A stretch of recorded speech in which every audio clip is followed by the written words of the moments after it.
Con 5 votos a favor, el Consejo de Administración Legislativa admitió a trámite el pedido de juicio político en contra del presidente de la República, Guillermo Lasso.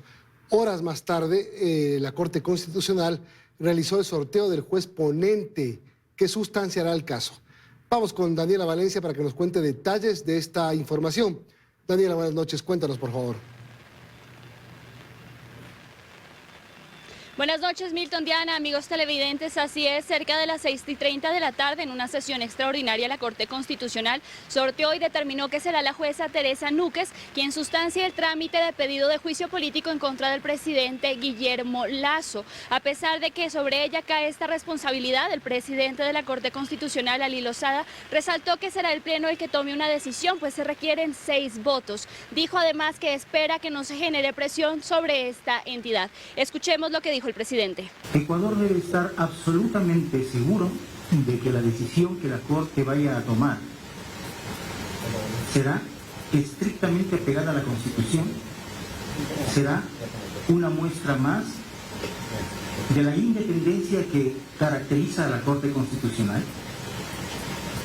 Y en este sentido quisiéramos tener toda la cooperación de los sectores políticos y sociales para que esa independencia pueda ser ejercida sin presiones, con absoluto respeto a la institucionalidad de la Corte, y por lo demás tengan la seguridad de que nosotros resolveremos esta causa conforme al procedimiento y los tiempos establecidos en la ley. Y bien, fue en horas de la tarde que la Comisión de la Administración de la Legislatura de la Asamblea Nacional aceptó a trámite el pedido de solicitud de juicio político en contra del presidente Guillermo Lasso en un segundo intento. Para ello contaron con 5 votos. Nosotros les hemos preparado un reportaje al respecto, veamos. Tras corregir los errores de transcripción que existieron en un primer momento, este viernes, luego de una sesión virtual, el Consejo de la Administración de la Legislatura, CAL, admitió a trámite con 5 votos a favor el pedido de juicio político en contra del presidente de la República, Guillermo Lasso, por supuesta concusión y peculado. Los votos a favor fueron del presidente de la Asamblea, Virgilio Saquicela, y los delegados del correísmo, del Partido Social Cristiano y de Pachacutic, Marcela Holguín, Darwin Pereira, Esteban Torres y Ronnie Aliaga. Los votos en contra fueron de la oficialista Natalie Arias y la asambleísta de Izquierda Democrática Joana Moreira. Durante el debate, ambas aseguraron que se estaban incumpliendo los plazos. Que ha vulnerado el derecho a la defensa del interpelado, en este caso el presidente de la República, y el procedimiento parlamentario, aludiendo y atribuyendo a procesos y a pedidos que están netamente establecidos para juicios políticos a los secretarios de Estado. Quienes apoyan el proceso responden. Se cumplió todo lo que dice la ley de la función legislativa. No es una cosa de darle la razón a la Asamblea, sino más bien de avanzar en un proceso de enjuiciamiento político que se convierte, a nuestro parecer, a una salida constitucional, a una crisis que vive el país. El proceso de juicio político ha pasado un primer filtro. Ahora recae en manos de la Corte Constitucional, entidad que podrá tomar 3 caminos: acoger el pedido, modificarlo o rechazarlo.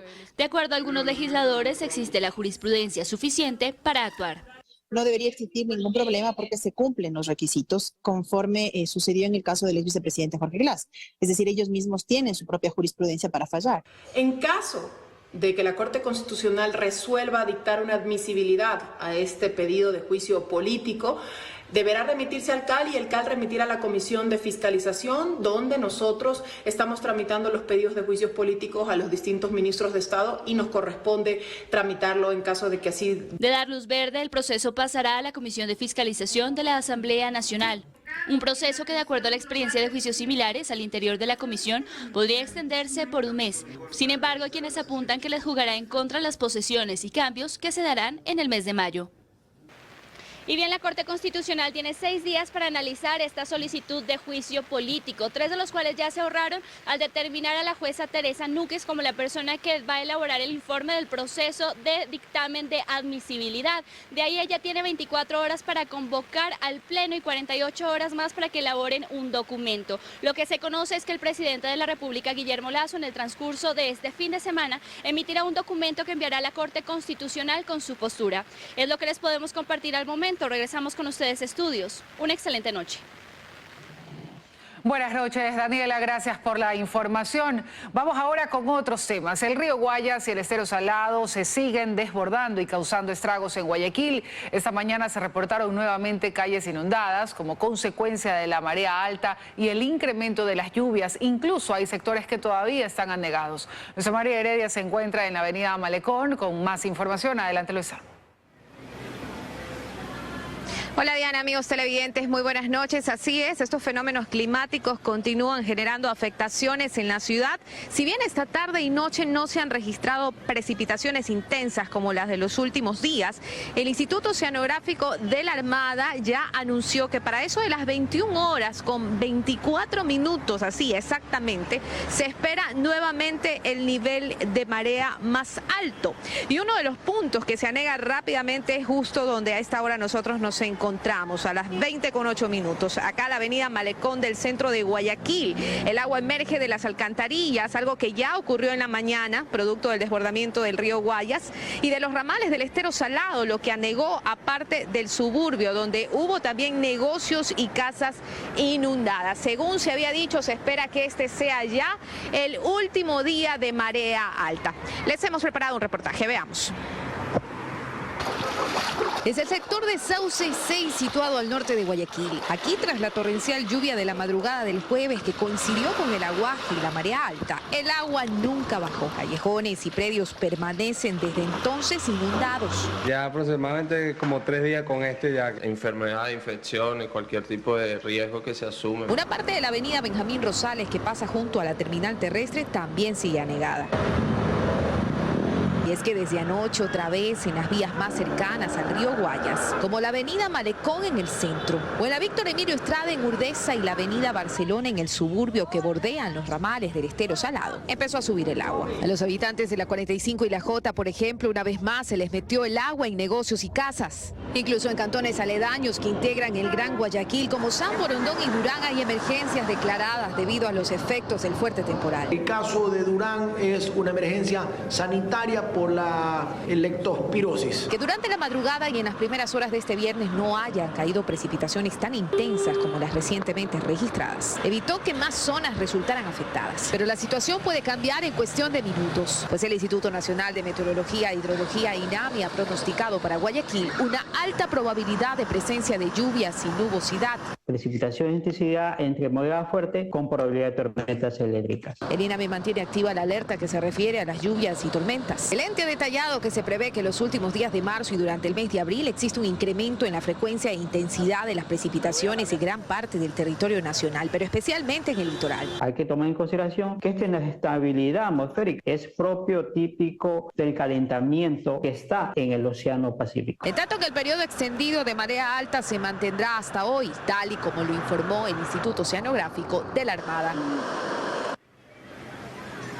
El Comité de Operaciones de Emergencia Cantonal se mantiene activo, pues se declaró en sesión permanente desde que se presentaron los estragos por las lluvias y por la marea alta en la ciudad de Guayaquil. Desde la Corporación para la Seguridad Ciudadana, en cambio, se vigilan esos 30 sectores que se han identificado como vulnerables y hay brigadas listas para intervenir en el caso de que se registren nuevas inundaciones. Esa es la información a esta hora, a las 20:10 desde el centro de Guayaquil. Milton, tú continúas en estudios con más noticias. Buenas noches. Para ti, buenas noches. Gracias por la información, Luisa María. Y las fuertes lluvias dejaron grandes afectaciones en más de 15 sectores urbanos y 7 recintos rurales en la provincia del Guayas, en Simón Bolívar.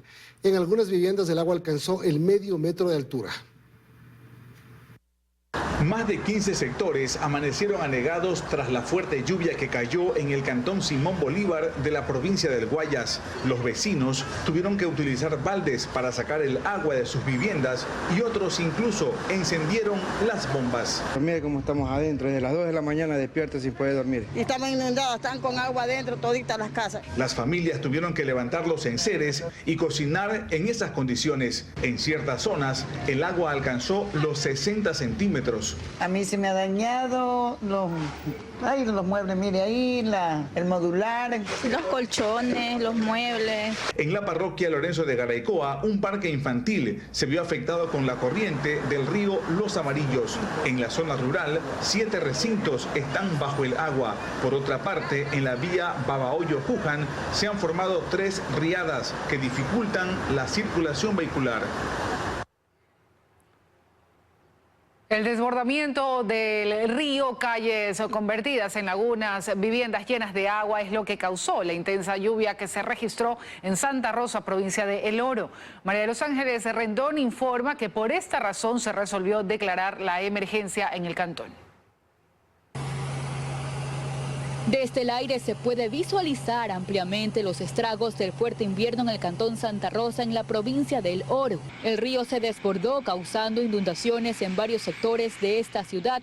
Sucedió tras la intensa lluvia que se registró anoche y esta madrugada, la cual estuvo acompañada de rayos y truenos.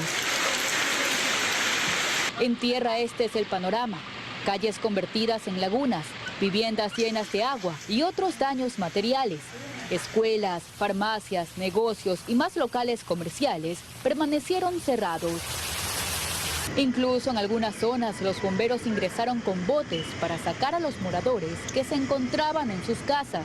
Debido a esta situación, el COE cantonal de Santa Rosa resolvió declarar la emergencia. Además, el desbordamiento del río causó el cierre de la vía panamericana. Esta carretera conecta Santa Rosa con otras ciudades del Oro. En este punto se registró tráfico vehicular. A la hora de la madrugada se cerró totalmente la vía por seguridad, ya que habían noticias de que varias motos fueron arrastradas por la pequeña corriente. Entonces por seguridad se la cerró. En horas de la mañana, a partir de las 6, se logró algo habilitar para vehículos pesados, transportes como buses, volquetas. Varios moradores aseguraron que el servicio de agua potable fue suspendido y que por varias horas se quedaron sin energía eléctrica. Marcabelí, Piñas y Machala son otros cantones orenses, en los cuales también se registran las grandes consecuencias de las intensas lluvias. A partir del segundo semestre del año podría presentarse el fenómeno del Niño en el Ecuador. Desde el INOCAR confirman que si la temperatura del mar continúa subiendo, la época de lluvias se extenderá. La advertencia la hizo el Comité Nacional para el Estudio Regional del Fenómeno del Niño, ERFEN, del cual también participa el INOCAR. El organismo ha observado temperaturas de 27 y 29 grados centígrados en el mar, siendo hasta 1.5 grados por encima de lo normal. Esto se ha considerado un calentamiento anómalo en el mar ecuatoriano y frente a la costa norte de Perú. Y estamos observando ya anomalías positivas. Eso quiere decir un calentamiento sobre el promedio de lo que tiene que ver con la temperatura del mar. Según el ERFEN, el Pacífico ecuatorial ha evolucionado rápidamente hacia condiciones cálidas. De continuar el calentamiento en la parte oriental del Pacífico, se podría extender la época lluviosa en la costa ecuatoriana. Además, a partir del segundo semestre del año, se podría presentar el fenómeno del Niño. Se prevé que el evento Niño aparezca en el segundo semestre del año. Lo que sí señalan desde el INOCAR es que en el caso de presentarse el fenómeno del Niño, los estragos de fuertes y constantes lluvias, además de inundaciones, se sentirían sobre todo finalizando el año y en los primeros meses del 2024. Cuando tengamos estas condiciones del evento del Niño en el segundo semestre, no tenemos la estacionalidad de lluvias. Pero si estas condiciones del evento Niño se prolongan hasta el próximo época de lluvias, ahí podría ser que tengamos lluvias sobre lo normal. La temperatura en el mar frente a las costas de Ecuador aumentó 1 grado centígrado con respecto a febrero. Estas condiciones, junto a otros factores, propiciaron la intensificación de lluvias que han causado estragos hasta ahora. En 1982 y 1997 se sufrieron las mayores afectaciones del fenómeno del Niño en el país. La gerencia de la Corporación Eléctrica del Ecuador, CELEC, analiza varias alternativas para crear una llamada zona de defensa de la central hidroeléctrica Coca-Codo Sinclair. Fausto Yepes viajó hasta las obras de captación y nos cuenta más sobre las opciones que tienen las autoridades. El sistema de captación de aguas de la central hidroeléctrica Coca-Codo Sinclair está a tan solo 7.5 kilómetros de la zona de mayor influencia de la erosión regresiva del río Coca y está bajo amenaza si es que no se logra frenar este fenómeno. En definitiva, obras que permitan frenar la fuerza del río antes de que caiga. Incluso en la zona lateral.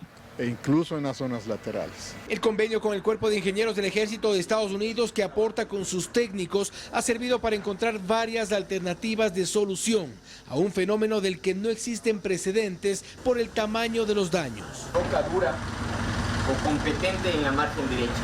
A partir de ahí hasta la ex cascada, en el kilómetro 20, se construyó el modelo físico de esta obra, que es un modelo a escala en laboratorios de Estados Unidos. Se prevé la construcción de un sistema de defensas que será ubicado aguas abajo hasta antes de la zona cero de la erosión. Una de ellas es esta gran pantalla. Al ser esta una de las zonas más anchas por las que pasa el río Coca, la idea de haber construido esta pantalla de 220 metros de largo es que el agua que viene más alta baje su nivel. Evidentemente pierde fuerza en este lugar y eso frena la erosión regresiva aguas abajo. La pantalla será ya entregada a finales de abril, pero como parte del sistema de defensas, lo siguiente será construir aguas abajo una presa permeable de forma transversal al río y así mermar la erosión. Una presa permeable o puente dique en el kilómetro 8, que va a ser un elemento adicional del plan integral para poder gestionar y minimizar el riesgo de afectaciones. El costo de la obra supera los 20 millones de dólares. No obstante, las obras no garantizan que el fenómeno se frene definitivamente.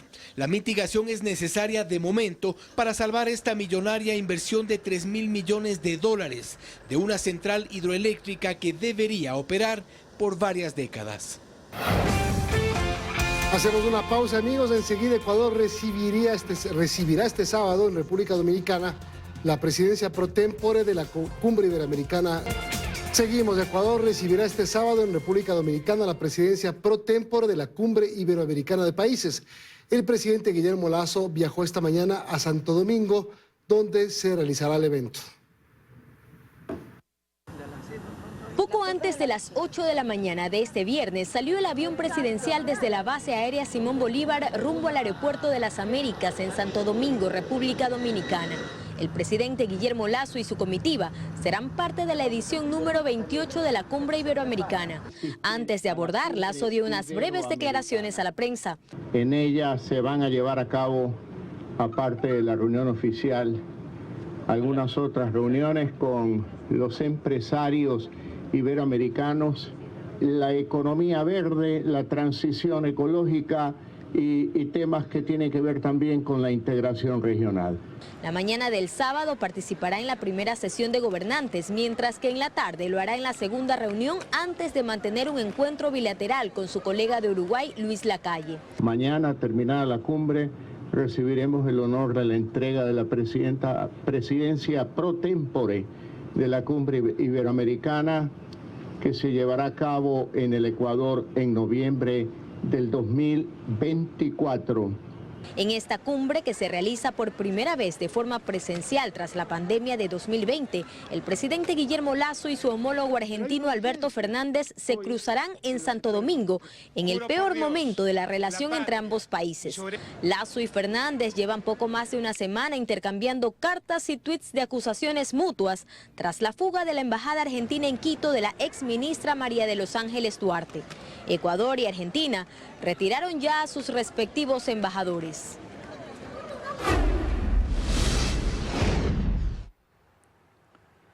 De los 10 ecuatorianos que resultaron heridos en el accidente de tránsito ocurrido en Nicaragua, 5 han decidido continuar su trayecto por pasos irregulares. La Cancillería del Ecuador informó que brindará acompañamiento a quienes opten por un retorno seguro. Daniela Valencia preparó un reportaje.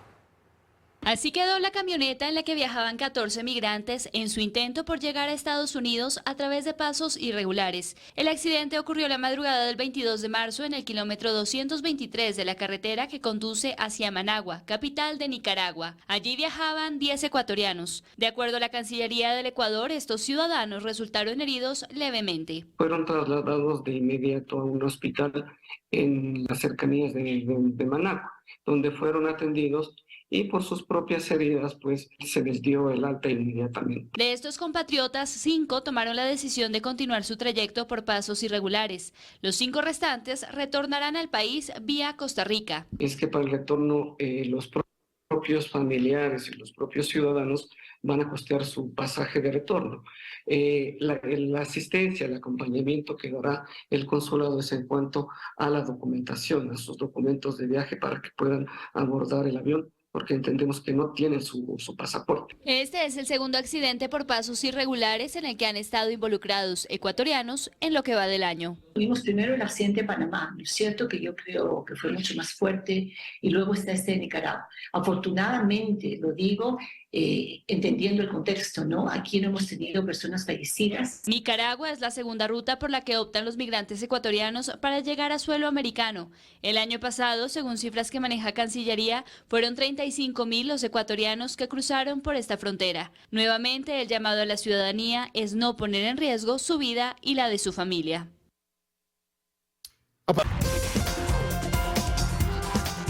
Continuamos, amigos. El SNAI informó que una jueza de garantías penitenciarias en Guayaquil revocó el beneficio de la prelibertad que se le había concedido a Junior Roldán y con ello lo declaró como prófugo de la justicia. Roldán deberá seguir cumpliendo su pena dentro de un centro de privación de libertad.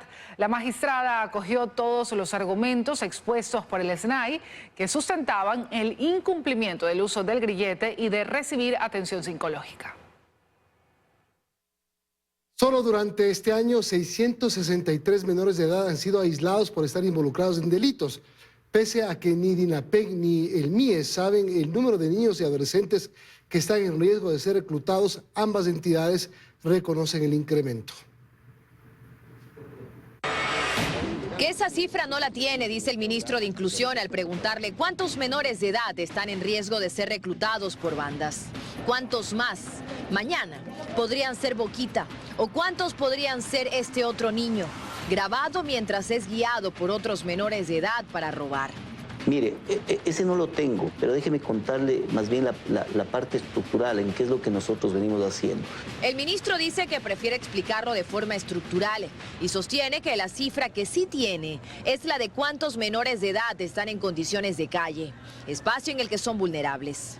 El país recibimos nosotros con 360,000 niños, niñas y adolescentes en las calles. A la fecha están 240,000, lo que quiere decir que hemos logrado una reducción de 120,000 niños, niñas y adolescentes que están en calle.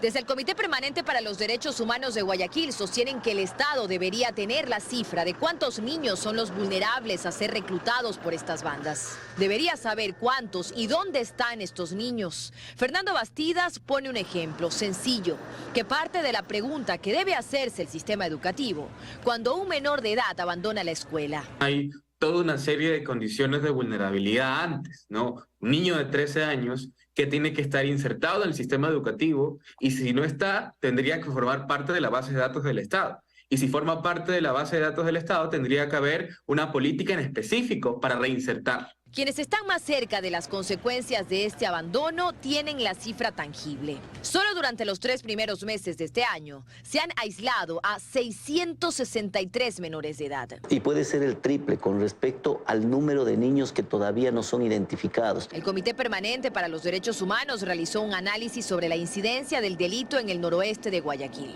Evidenciamos que el desarrollo, el cometimiento de delitos ocurría en su mayoría en zonas donde había un total abandono estatal, ¿no? Políticas públicas de un bajo nivel o inexistente. Pero además surgió esta identificación de que los niños y adolescentes eran el primer, digamos, grupo vulnerable frente a todo esto. Pese a que la realidad ya no puede omitirse, pues además de cruel es notoria. Las autoridades no saben quiénes son ni dónde están estos niños, los niños que podrían ser reclutados. Y si no saben esto, ¿cómo podrían trazar las políticas para evitarlo? Tulcán fue sede de la Convención Binacional de Crianza y Producción de Alpacas en la zona de integración fronteriza de los pueblos pastos. El propósito es incentivar la repoblación y manejo tecnificado de los camélidos emblemáticos de los Andes. Jairo Jacome con el reporte.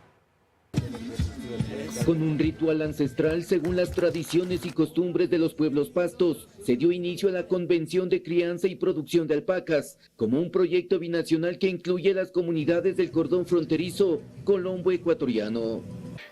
Bueno, este proyecto de las alpacas es un piloto aquí en la provincia del Carchi, es nuevo. Y pues tenemos que conocer porque nos trae muchos beneficios. Esta idea nació en el 2017 como un proyecto de tesis de 2 estudiantes universitarios de la localidad que buscan repoblar estos territorios fronterizos con uno de los animales más emblemáticos de los Andes. Y se ve que los animales adecuados para esta zona son las alpacas, que tienen mejores réditos económicos y que también ayudan al cuidado y la preservación del medio ambiente.